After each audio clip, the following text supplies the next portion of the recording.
નમસ્કાર, ન્યૂઝ 18 ગુજરાતીમાં આપનું સ્વાગત છે। હું છું આપની સાથે સંધ્યા। સૌપ્રથમ વાત કરીશું આફતના વરસાદની।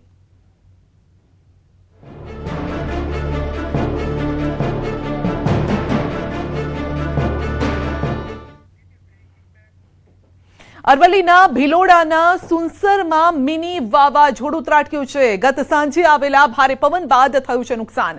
કાચા મકાનોના પતરા ઉડ્યા તો 3 મકાનોને નુકસાન થયું છે। મકાનની છત ઉડી જતા ઘરવખરી પણ પલળી ગઈ છે। તો હજુ તો ઉનાળો ચાલી રહ્યો છે અને ઉનાળામાં ચોમાસા જેવો માહોલ સર્જાયો છે। જોરદાર પવન ફૂંકાયો। જો કે ન્યૂઝ 18 ગુજરાતી પહેલાથી જ આ પ્રકારની આગાહી કરી ચૂક્યું હતું। જે રીતે હવામાન નિષ્ણાતો કહી ચૂક્યા હતા, હવામાન વિભાગે પણ આગાહી કરી હતી કે આવનારા દિવસોમાં સામાન્ય વરસાદ થશે, પરંતુ આ તો આફતનો વરસાદ વરસ્યો છે। તો અરવલ્લીના આ દ્રશ્યો આપ જોઈ શકો છો। ભિલોડામાં મિની વાવાઝોડું ત્રાટક્યું હતું અને નુકસાની વહોરવાનો વારો આવ્યો છે। તો ગત સાંજે વરસાદ પડ્યો, વાવાઝોડા સાથે આ વરસાદ આવ્યો। આખો આ સાપરું મકાન છે તે બધું ઉડી ગયું છે અને એમને કોઈ રાહત મળતી હોય તો મંજૂરી કરી આપશે। તો દાહોદમાં પણ ભારે પવન સાથે વરસાદ વરસ્યો છે। ભારે પવનથી હોસ્પિટલને નુકસાન પહોંચ્યું છે। હોસ્પિટલની સોલાર પેનલ અને શેડ ઉડવા લાગ્યો। 7મા માળે શેડને પતરા નીચે પટકાયા છે। એક દુકાન અને 3 વાહનોને નુકસાન પહોંચ્યું છે। સદનસીબે ઘટનામાં જાનહાનિ નથી થઈ।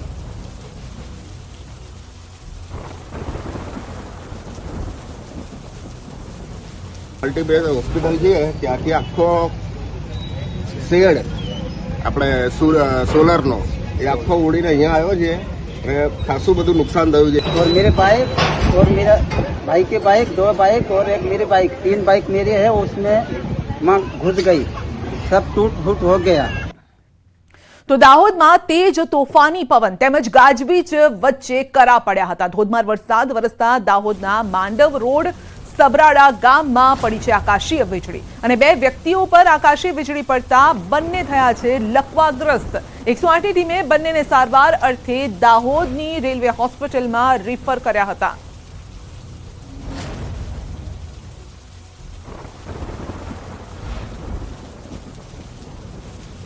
દાહોદના લીંબડી પંથકમાં ભારે પવન અને ગાજવીજ સાથે કમોસમી વરસાદ ખાબક્યો। મીરાખેડીમાં તો કરા સાથે ધોધમાર વરસાદ વરસ્યો। એકાએક માવઠું પડતા લીંબડી માર્કેટ યાર્ડમાં બહાર મૂકેલું અનાજ પલળી ગયું। ઘઉં, મકાઈ, ચણા સહિતના પાકોને ભારે નુકસાન થયું છે। હવામાન વિભાગે સાવચેતીના પગલાં રાખવાની પણ સૂચના આપી છે અને છતાં પણ એપીએમસીમાં જણસી ખુલ્લામાં પડી રહી, કોઈ પણ પ્રકારની તકેદારી ન રાખવામાં આવી અને તે પણ એક મોટો સવાલ છે। એપીએમસીના સત્તાધીશોની ઘોર બેદરકારીથી મહામૂલો પાક પલળી ગયો છે અને વેપારીઓને નુકસાન પહોંચ્યું છે।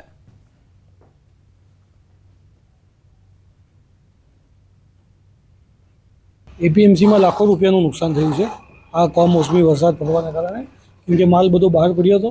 અચાનક વરસાદ આવવાને કારણે માલ પલળી ગયો છે। કમોસમી વરસાદથી અંદાજે ઘઉં પલળી ગયા છે, મકાઈ પલળી ગઈ છે, ચણા બી પલળી ગયા। બહાર બધો માલ પડ્યો હતો, પડી ગયો એટલે બધો માલ પલળી ગયો છે। એના માલનો ઢગલો કરવો પડશે, એટલે બધી મજૂરીથી માલને બધું નુકસાન થયેલું છે। લુણાવાડામાં ટીટોડીએ મૂકેલા ઈંડાને લઈને હવામાન નિષ્ણાત અંબાલાલ પટેલે વરસાદનું અનુમાન કર્યું છે। ટીટોડીએ 4 ઈંડા મૂકતા 4 મહિનામાં સારા વરસાદના સંકેતો હોવાનું જણાવ્યું છે। સાથે જ ટીટોડી કયા મહિનામાં ઈંડા મૂકે તો ચોમાસું સારું રહે તેની માહિતી પણ આપી છે। ટીટોડી અષાઢ મહિનામાં ઈંડા મૂકે તો મહત્વનું છે અને હાલ જે ઈંડા મૂક્યા છે તે બચ્ચા મોટા થઈને ઉડી જાય ત્યારબાદ વરસાદ આવવાની માન્યતા છે। પણ અષાઢ માસમાં ટીટોડી 4 ઈંડા મૂકે તો તેના પરથી નક્કી થાય છે કે વરસાદ સારો થશે।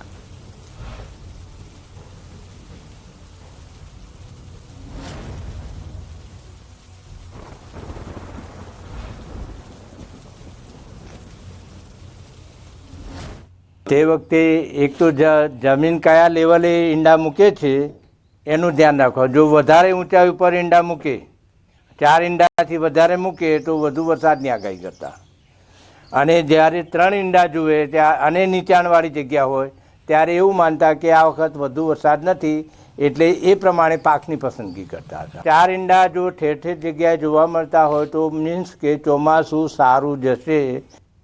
અને અત્યારે જે ટીટોળી ઈંડા મૂકશે ત્યારે એના બચ્ચા આવશે અને આ બચ્ચા જે છે ઉડી જશે પછી વરસાદની શક્યતા રહેતી હોય છે. કારણ કે અત્યારે જ્યાં સુધી ટીટોળીના બચ્ચા મોટા થઈ ઉડી ન જાય ત્યાં સુધી ચોમાસું વરસાદ આવવાની શક્યતા ઓછી. પણ અષાઢ માસમાં ટીટોળી ઈંડા મૂકે તો એનું મહત્ત્વ ગણાય છે.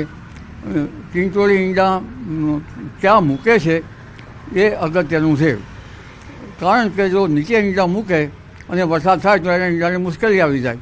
એટલે આ અષાઢ માસમાં ટીટોળી ઊંચાઈ ઉપર ઈંડા મૂકે તો વરસાદ સારો થાય એવું મનાય છે.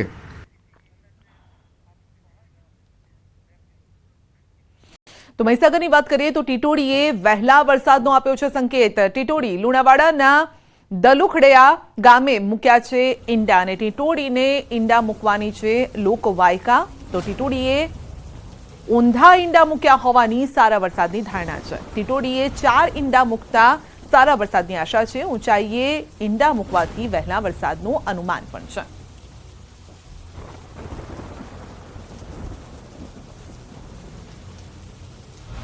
તે વખતે એક તો જમીન કયા લેવલે ઈંડા મૂકે છે એનું ધ્યાન રાખો. જો વધારે ઊંચાઈ ઉપર ઈંડા મૂકે 4 ઈંડાથી વધારે મૂકે તો વધુ વરસાદની આગાહી કરતા, અને જ્યારે 3 ઈંડા જુએ ત્યાં અને નીચાણવાળી જગ્યા હોય ત્યારે એવું માનતા કે આ વખત વધુ વરસાદ નથી એટલે એ પ્રમાણે પાકની પસંદગી કરતા હતા. 4 ઈંડા જો ઠેર ઠેર જગ્યાએ જોવા મળતા હોય તો મીન્સ કે ચોમાસું સારું જશે. જૂનાગઢની માણાવદર પેટા ચૂંટણી અંગે મોટા સમાચાર છે. કોંગ્રેસ ઉમેદવાર તરીકે હરિભાઈ પટેલ લગભગ નક્કી છે. હરિભાઈ પટેલનો દાવો છે પાર્ટીએ કામે લાગવા કહ્યું છે. ફોર્મ ભરવાની તૈયારી કરવા કહેવાયું હોવાનો દાવો કરવામાં આવ્યો છે. કોંગ્રેસ ઉમેદવાર હરિભાઈ પટેલ લગભગ નક્કી છે. તો હરિભાઈનો દાવો છે કે પાર્ટીએ તેમને કામ કરવા માટે કામે લાગી જવા માટે કહ્યું છે. જૂનાગઢની માણાવદર પેટા ચૂંટણી અંગે આ મોટા સમાચાર.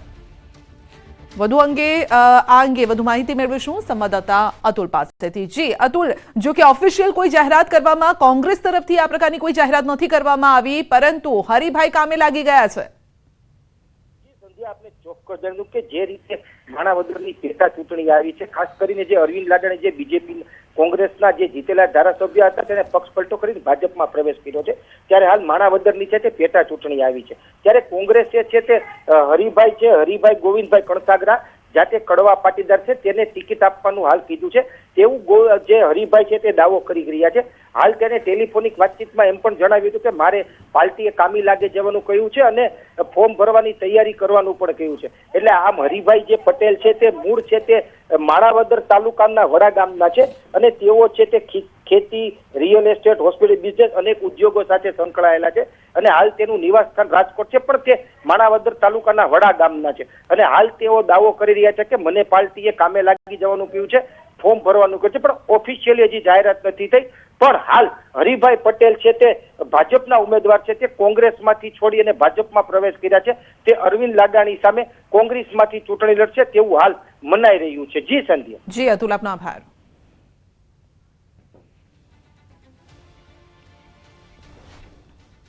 ચૂંટણી પહેલા મહેસાણા કોંગ્રેસમાં ભંગાણ થયું છે. મહેસાણા યુથ કોંગ્રેસ પ્રમુખના કેસરિયા હિતેશ રાયકા અને જિલ્લા કોંગ્રેસ સમિતિના ઉપપ્રમુખ હર્ષદ રાવલ ભાજપમાં જોડાયા છે.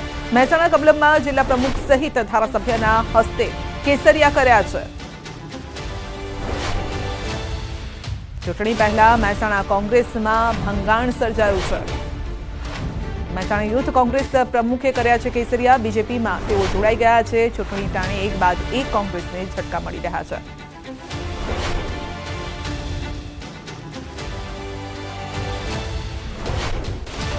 તો હિતેશ રાયકા મહેસાણા યુથ કોંગ્રેસ પ્રમુખે કર્યા છે કેસરિયા. હિતેશ રાયકા, હર્ષદ રાવલ બીજેપીમાં જોડાઈ ગયા છે.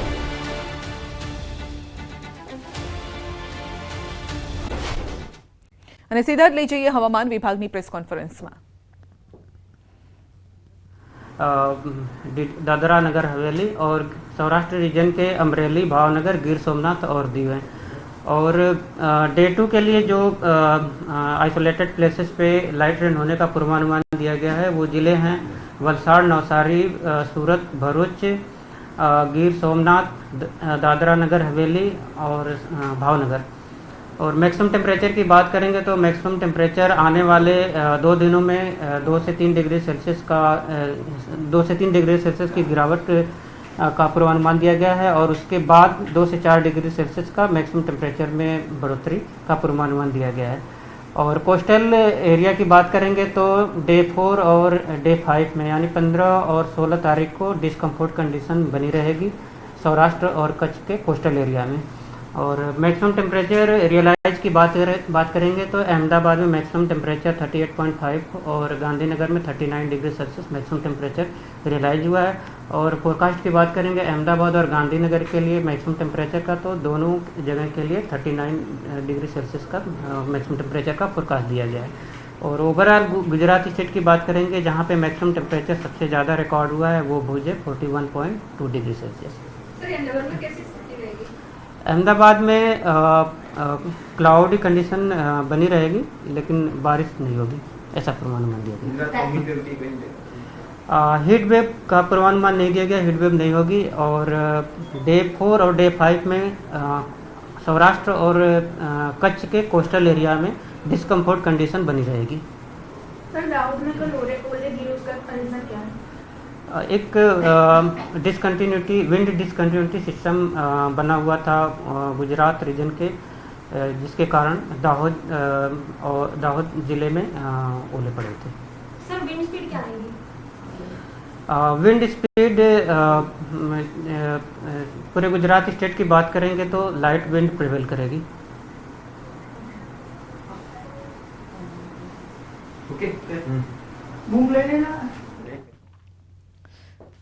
તો ગઈકાલે આપણે જોયું કે વરસાદ પડ્યો, વાવાઝોડા જેવો માહોલ પણ સર્જાયો, પરંતુ અમદાવાદ વિશે આગાહી કરવામાં આવી છે કે અમદાવાદમાં વરસાદ નહીં પડે। વલસાડ નવસારીમાં વરસાદ ક્યાંક ક્યાંક છૂટાછવાયા વરસાદની આગાહી છે, સામાન્ય વરસાદ થઈ શકે છે।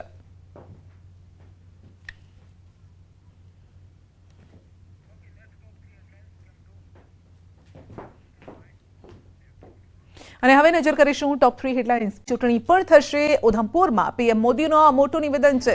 દેશ વિદેશથી મોટી કંપનીઓ, ફેક્ટરીઓ જમ્મુ કાશ્મીર ટુરિઝમ સિવાય સ્પોર્ટ્સ અને સ્ટાર્ટઅપ માટે પણ ઓળખાશે।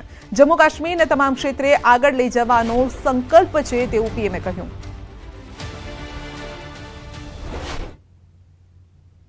नहीं, जब जम्मू कश्मीर में भी विधानसभा के चुनाव होंगे, जम्मू कश्मीर को वापस राज्य का दर्जा मिलेगा। आप अपने विधायक, अपने मंत्रियों से अपने सपने साझा कर सकेंगे।